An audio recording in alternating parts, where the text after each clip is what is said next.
የምር ነይ ነይ አንተ የምር እውነት ተጋቢ ነይ ቲዲዬ እውነት ነይ ትነግረኛለህ ነይ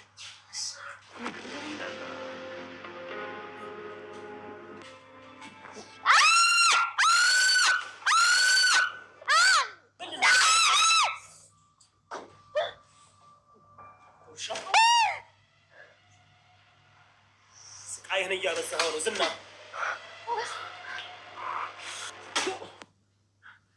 ገና ቆርጠልሻለሁ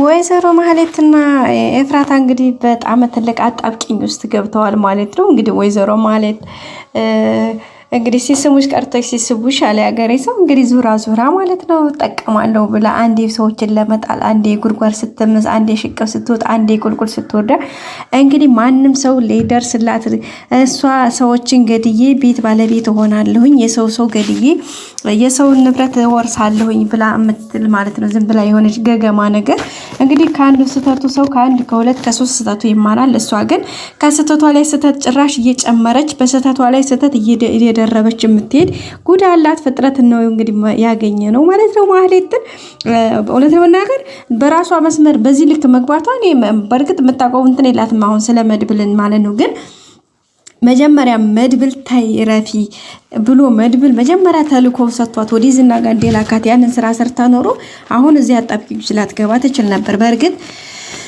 ተዘዋሪ ነው እንግዲህ የሚገርመው ማህሌት ጋር እንደሚሰራ ማህሌትና ዝና ማህሌት አንድ ላይ እንደሚሰሩ ለዚህ ለጓደኛው ዝና ያስተዋወቃት አሁን በቅርብ ነው። ያ ማለት እንግዲህ እነ መድብልን ከርታ ዘጋ ስትመጣ ማለት ነው። እነ መድብልን ያን ሁሉ ብር ቀብድ ተቀብላ ያን ሁሉ ብር ተቀብላቸው ብዙ ቃላቶችን ሸንግላቸው ሸውዳቸው ከመጣች በኋላ እንግዲህ ለዝና ሚስጥረኛ አድርጋ ሁሉን ነገር አሳልፋ ሰጣቸዋለች። በዛም እንግዲህ መድብልን አስመትታው ነበረ። ግን አንደኛ የሱ ጀግንነት ሁለተኛ የፈጣሪ እርዳታ ሆኖ መድብል ተርፏል ማለት ነው። መትረፉን ብቻ ሳይሆን መልሶ ራሱ ዘርሮት ነው ቁጭ አለ። በዛም ሳይበቃው እንግዲህ መድብል እስካለበት ድረስ ተከታትሎ ሂዶ በሽጉጥ ስቶት ነበረ። ዝናም እንግዲህ በሙልጭልጭ አምልጦ ነፍሱን አምልጦ ይዟት ወደ ቤቱ ተመልሶ ነበረ። ከዛ በኋላ ደግሞ እንግዲህ ያዋጣኛል ባለው መንገድ መድብል ይሄ ሰውዬ እንደሚያጠፋኝ ነው ስለዚህ ቀድሜ ማስወገድ ያለብኝ ብሎ የራሱ ያለውን ስትራቴጂ ነድፎ ኤፍራታን ተጠቅሞ እንግዲህ ኤፍራታ መድኃኒት አብልታ መርዛ እንድትገለው መድብልን እንድትገልለት ቢልካትም እንግዲህ ኤፍራታ ደግሞ ተነክቶባታል። እሷ እንትን ለማለት ሞክራ ነበረ ግን አልተሳካላትም። እንዴት ነው ያልተሳካላት? መድብል ጠረጠረባት ማለት ነው። በዛ ላይ ፈጣሪም ስለረዳው ሳይበላው ቀረ ማለት ነው። ስለዚህ በራሱ ጊዜ በራሱ ወጥመድ መግባት ስላለበት መድብል የራሱን ሲስተም ተጠቅሞ መልሶ ዝና ራሱ ባጠመደ ወጥመድ ራሱ እንዲገባ አድርጎታል። ኤፍራታን መልሶ መድብል ተጠቅሞ እንግዲህ ይዞት ባለፈው እንዳያችሁት እንግዲህ እየተደበደበ ይገኛል በሚገርም ሁኔታ። በዛ አጋጣሚ ሳላደንቅ ማላልፈው እንግዲህ መጨረሻ ላይ ነገሩኞቹ ሲመረው እንትን ይለው እንደው ባላቅም መድብል ዝና እስካሁን ድረስ አንዲት ሚስጥር ትንፍስ አላለም። በቃ ሚስጥረኛ ስትሆኑ እንደዚህ ነው ጋይስ የምር ማለት ነው። እስከ መቃብር ብሏል፣ ሚስጥር እስከ መቃብር ብሏል። እንግዲህ ግደለኝ እያለ ነው። በተለያየ በቃ ይመታዋል፣ ይደበድበዋል፣ ብዙ ነገሮችን እያደረገበት ነው። ሽጉጥ ደቅኖ ካሁን ገደልኩ እያለው ነው። አፉ በአፍንጫው በቃ ሙሉ ፓርቱ እንግዲህ ደም በደም ሆኗል። ከዛም እጁ ምግሩም እንደታሰረ እንግዲህ በጾም ማለት በረሃብ ምግብ ውሃም እየተሰጠው አይደለም። ሌትም ቀንም ታስሮ ነው እየተሰቃየ ያለው። ግን በዚህ ሁሉ ስቃይም ውስጥ ሆኖ ደግሞ ምንም ነገር ፍንጭ አልሰጠም። ከፍንጩም ባሻገር ደግሞ ስለምንም ቦታ እንደሌለው ነው እየተናገረ ያለው። ምንም ነገር ብታደርጉ እኔ አይመለከተኝም ማለት ምንም ሚስጥር አላቅም፣ የብሩህ ጉዳይም ከኔ ጋር አላቅም እያለ እንግዲህ ግግም ብሎ ነው የሚገኘው። መድብልም እንግዲህ እየተናደደ እገልሃለሁ እያለ እንግዲህ ብዙ ጊዜ ሙከራ ማለት በቃ ጸጥ አድርጎ ለመግደል እንትን እያለ ነው ማለት እየተናደደ ማለት ነው። ግን ያው ሞገስ ተው እያለ ሞገስ እየገላገለ መድብልም እስካሁን ሳይገለው ቆይቷል ማለት ነው። በዛሬው እንግዲህ ዳጣና ሞገስ ሄደው ነበረ። እንግዲህ በሄዱበት ሰዓት ላይ ዳጣ መጀመሪያ ስታየው እየሳቀ ነበረ። የሚገርመው ነገር መድብል በዚህ ሁኔታ ውስጥ በዚህ ይህን ሁሉ ስቃይ እያሳለፈ ይስቃል ጋይስ። ክት ብሎ ነው የሚስቀው። የሆነ በቃ እንዴት ብዬ ልንገራችሁ ጋይስ፣ እንዴ በጣም ነው የሚስቀው እኮ።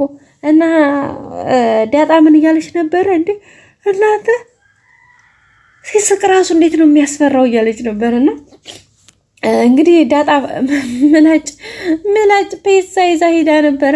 በዛ ልትቀዲ ማለት ነው። አይ ዳጣ እንግዲህ እና መድብል ወጣ ሲሉ በዚህ ነው የምተለተለ ምናምን ያለችው። ዳጣን ምን አድርጎ ቢሸውዳት አሪፍ ነው። ነይማ ነይ ንገርሽ የብሩክን ያለበትን ነይ ንገርሽ ምናምን ብሎ ጠጋ ስትልለት ጆሮዋን ይዞ ማለት ነው። እንዴት እንዳስጫዋት ጋይስ! እንዴት ነው የሳኩት! እኔ በጣም ነው የሳኩት። ወይኔ ዳጣ የድራማው ድምቀት ጋይስ! የሆነት ማለት እንዴት እንደሳኩኝ ነው የምላችሁ። ስሬስ ከልቤ ነው በቃ የምር በጣም ነው የሳኩት። እና መድብል ደግነቱ ከበሩ ቅርብ ስለነበሩ ሩጠው ደረሱላት። ባይሆንም ማኖሮ በጣም ከባድ ነበር ጋይስ። እውነት በጣም ፈጣሪ ረዳት ማለት ነው። ከዛም በኋላ እንግዲህ መድብል እየሮጠ መጥቶ ገላገላት። ሞገስም ስለነበረ እንግዲህ አንተ እንዴት አፈር ብላና እንዴት ሴት ትናከሳለህ? እንዴት ሴት ልታጠቃት ሞክራለህ? ምናምን ብሎ ነበረ። መድብል መልስ ተናድዶ መጥቶታል ምናምን፣ ግን ምንም አይሰማም ጋይስ፣ ምንም እየሰማ አይደለም። ሌላው እንግዲህ ሉላ ነፃነቷን እያወጀች ነው። እንግዲህ ፈጣሪ ካሳካላት ትላላችሁ ጋይሶች። ምንድነው የፍች ወረቀት አስመጥታለች ማለት ነው። የፍች ወረቀት እንግዲህ አጽፋ ከፍርድ ቤት አስመጥታለች። የምትፈልገው የሱ ማህተም ነው። የሱን ዝና መፈረም አለበት እዚህ ወረቀቱ ላይ እና አስፈረሙት ብላ ነው እንግዲህ ወረቀቱን የሰጠችው። ሞገስም እንግዲህ አለውድ በግዱ ይፈርማታል እያለ ነው የሚገኘው። እውነት ይፈርምላቸው? ኧረ አይፈርምም እንዴ! የሉላን እሺ ብሎ እውነት አይፈርምም፣ ቁም ነገር ላይ አይፈርም። እና በጣም ዝናም እንግዲህ የበስ ልኩ እየተባባሰ ነው ያለው ይመስለኛል። እንግዲህ እንደማስበው ዝና በዚህ ሁኔታ ከሆነ ያኔ ያመልጣል። እንዴት መሰላችሁ ጋይስ የሚያመልጠው? አሁን ኤፍራታና ሉል እንትና ተይዘዋል። ኤፍራታና ማህሌት ማለት ነው። እና ኤፍራታና ማህሌት ስለተያዙ ቀጥታ አሁን ኤፍራታና ማህሌት ተይዘው ወደነ ምሳሌ ጋር እንዲሄዱ ይደረጋሉ። ምሳሌና ቅድስቴ ጋር ከሄዱ በኋላ እዛ እንግዲህ ከዛ ቦታውን እንዲመሩ ነው የሚደረጉት። ቅድስቴና ምሳሌ ደግሞ እነዛ ሰዎቹ ቅድስቴና ምሳሌን አብረው ከያዟቸው መድብል ደግሞ በእነሱ ጉዳይ ስለማይደራደር ይለቀዋል የሚል ተስፋ አለኝ ማለት ነው እንጂ መድብል እንኳን የሚያመልጥ አይመስለኝም። መድብል እንግዲህ ማነው ዝና የሚያመልጥ አይመስለኝም። መድብል በነገራችን ላይ ቁልፉን አጋጣሚ ያንን እንትኑን ቢላዋ ነገሩ ከኪሱ ሲያወጣ ቁልፉ አብሮ ወድቆበት ነበረና ያንን ቁልፍ እንግዲህ የሚገርማችሁ በእግሩ ተስቦ ወደ ውስጥ ግድግዳ ተደግፎ ዝና ቁልፉን ሊፈታው ለትንሽ እኮ ነው ጋይስ አስታውሱ የተመለሰበት። ደርሶ ቢሆን እኮ ማለት የተወሰነ ቆይቶ ቢሆን ኦሬዲ ዝና አመልጦ ነበር። አይገርማችሁም? እና እውነት ለመናገር አሁን እዚሁ ባለበት ላይ ማለት ቢበቃ እኔ እውነት ከዚህ በላይ ዝና ከዚህ በላይ ኃይለኛ መሆን የለበትም። አንደኛ የተወሰነ ፍንጭ መስጠት አለበት። ሁለተኛ አሁን ዝና ከዚህ ከወጣ ሌላ ነገር ነው የሚፈጠረው መልሶ፣ ወይም መድብል የሆነ አደጋ ይደርስበታል ወይ የሆነ ሰንበዲ። ስለዚህ አንደኛ አሁን ብሩክ ያለበት የተወሰነ ፍንጭ መገኘት አለበት። ሁለተኛ ደግሞ ዝና ከዚህ ማምለጥ የለበትም። ዝና ከዚህ ካመለጠ ሌላ ነገሮች ስብስብ ጉዳዮች ስለሚመጡ እሱ ደግሞ በጣም ነው የሚያስጠላው። ስለዚህ እዚህ ጋር ቢበቃ ደስ ይላል እንላለን። ውድ ቤተሰቦቼ ላይክ ያላረጋችሁ ላይክ አድርጉ። እስከመጨረሻ ማየት ሀሳብ አስተያየታችሁን አስቀምጡልኝ። እስካሁን አብራችሁ ስለነበራችሁ በጣም አመሰግናለሁ። መልካም ጊዜ በያላችሁበት